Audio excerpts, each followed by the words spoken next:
বিসমিল্লাহির রহমানির রহিম। এবার আমরা দেখব যে অ্যাক্সেসের গত টিউটোরিয়ালে দেখিয়েছিলাম কিভাবে টেবিলটা তৈরি করতে হয় বা ক্রিয়েট করতে হয়। এবার আমরা দেখব টেবিল ক্রিয়েট করার পরে কিভাবে ডিজাইনটা করতে হয়।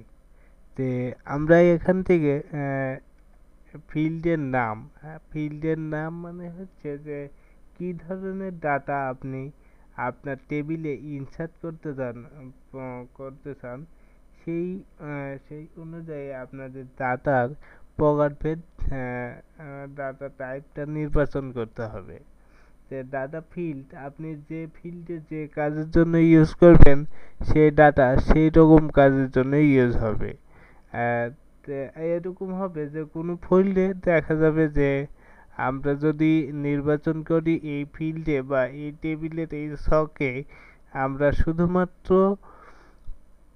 ক্যারেক্টার বা আক্ষরিক ডাটা ইউজ করব, সেখানে অবশ্যই আমরা সেই টাইপের ডাটাটাই নির্বাচন করব। আমরা যদি টেবিলের কোনো কলামে লিখতে চাই এখানে শুধু নাম্বারই লিখব, সেই ক্ষেত্রে শুধুমাত্র আমরা নাম্বার ডাটাটা বা ফিল্ড নেম দেব নাম্বার বা ডাটা টাইপ দিব নাম্বারের।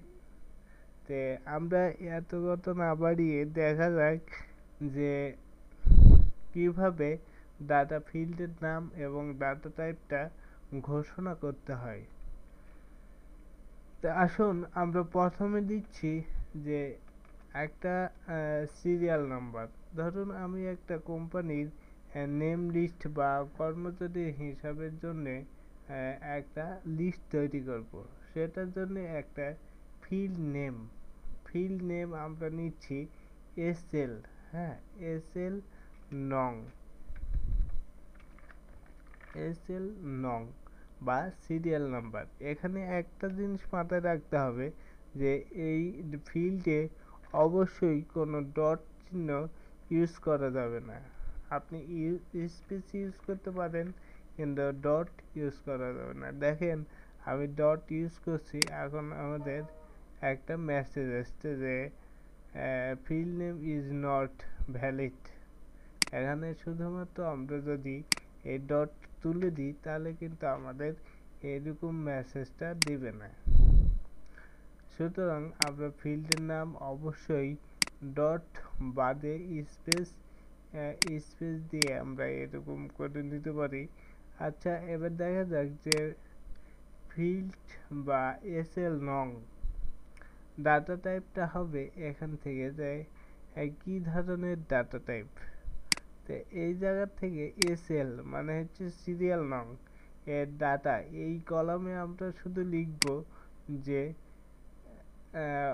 নাম্বার, শুধু নাম্বার হবে। আমরা এখান থেকে নাম্বার ইউজ করতে পারি, যেহেতু আমরা 1 2 এগুলোর সংখ্যায় নাম্বার বসাবো।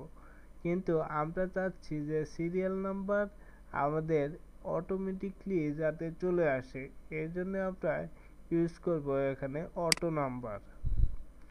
তারপরে আমরা ফিল্ডের নাম দিব এবার নেম,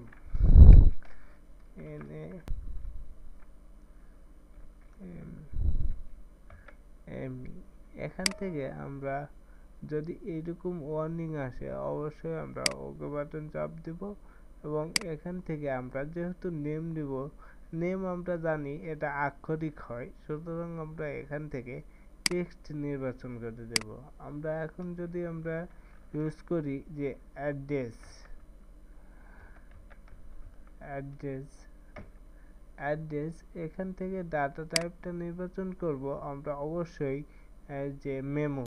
কারণ আমরা দেখি যে কোনো ভর্তি ফর্ম বা ফর্মে জায়গা অ্যাড্রেস লেখার জায়গাটা একটু বড় ব্যবহৃত হয়, সুতরাং আমরা এখান থেকে নির্বাচন করব মেমো। তে আমরা এর ফলাফলটা টেবিলে না বুঝতে পারলেও আমরা যখন ফর্ম ডিজাইন করব তখন এর ফলাফলটা বুঝতে পারবো। তো আচ্ছা, পরের স্টেপ আমরা এখানে ইউজ করলাম যে জয়নিং ডেট।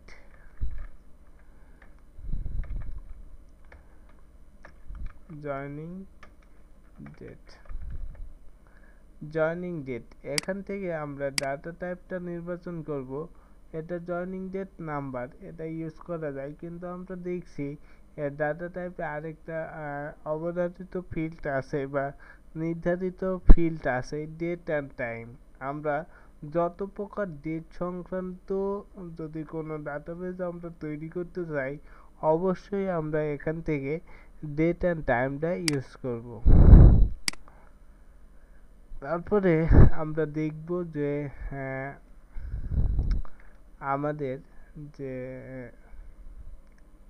যদি আমরা চাই যে আমাদের স্যালারি বা বেতন, স্যালারি কত, এটা কিন্তু এখান থেকে ডাটা টাইপের একটা নির্দিষ্ট আছেই, সেটা হচ্ছে আমার যে কারেন্সি, টাকা সংক্রান্ত কোনো হলে আমরা এখান থেকে কারেন্সি, আন্তর্জাতিক একটা টাকা দিয়ে আমরা টাকার সিম্বল এখানে ইউজ করতে পারি কারেন্সি দ্বারা।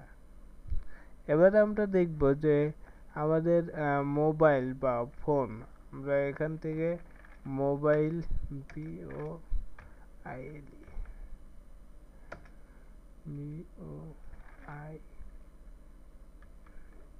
মোবাইল, এখান থেকে যদি আমরা মোবাইল কিংবা ফোন যেটা ইউজ করতে চাই, এখান থেকে ডাটা টাইপ নির্বাচন করব নাম্বার। এবার আমরা যদি একটা ফর্মে ফটো ইউজ করতে চাই বা ইমেজ ইনসার্ট করতে যাই, তার জন্য টেবিল ডিজাইন আমরা এখানে নির্বাচন করে দেব। ফটোর জন্য আমরা ওয়েলি অবজেক্ট। এক কথা, এখানে আমরা টেবিলে যা যা নির্ধারণ করে দেব, সেই অনুযায়ী আমাদের কাজগুলো সফল হবে। এখানে ডিজাইনে যদি আমরা ভুল করি, টেবিলে আমরা যে কোনো জিনিস ইনসার্ট করতে অনেক সমস্যার সম্মুখীন হব। সুতরাং আমরা এখান থেকে সঠিকভাবে ডাটা টাইপটা, ফিল্ডের নাম আমরা যে কোনোভাবে দিতে পারি, কিন্তু ডাটা টাইপটা ফিল্ড অনুযায়ী আমরা ইউজ করব। ডিসক্রিপশন আপাতত দরকার হবে না, এখান থেকে আমরা সেভ দেব। কিভাবে সেভ দেব, এটা হচ্ছে আপনি দুইভাবে সেভ করতে পারেন, একটা ফাইল থেকে সেভ, আবার আপনি যদি চান যে এই টেবিলটা আমি এখান থেকে ক্লোজ করব এমনকি সেভ দেব, তাও আপনারা করতে পারেন। তা আমি নর্মালি সেভ দিচ্ছি। এখান থেকে যে সেভ বাটনে ক্লিক, এখান থেকে আমরা টেবিল ডিজাইনের একটা নাম দেব যে office table, office office table বা অফিস ডাটা। ওকে বাটনে চাপ দিলে আমরা এরকম একটা মেসেজ পাবো যে প্রাইমারি কি ডিফাইন। যেহেতু আমরা এখনো একটা রিলেশনাল ডাটাবেস তৈরি করিনি, সুতরাং আমরা এখান থেকে নো বাটনে ক্লিক দেব। আমরা সঙ্গে সঙ্গে দেখব যে আমাদের অফিস ডাটা নামে একটি টেবিল ক্রিয়েট হয়েছে। তা আমরা এখান থেকে ক্লোজ করে দিব একটা। এবার আমরা যদি চালু করি, তাহলে আমার টেবিল ডিজাইনটা দেখতে পাবো। আমি দেখতে পাচ্ছি আমার প্রত্যেকটা কলামে আমার টেবিল ডিজাইনটা চলে এসেছে। এতক্ষণ আমরা এই টেবিল ডিজাইন করলাম, এখান থেকে আমরা এখন নিজের ইচ্ছা মতন ডাটা ইনসার্ট করতে পারি। তো নেক্সট টিউটোরিয়াল আমরা দেখব এখানে ডাটা টিউটোরিয়াল কিভাবে ইনসার্ট করতে হয়। ধন্যবাদ সবাইকে।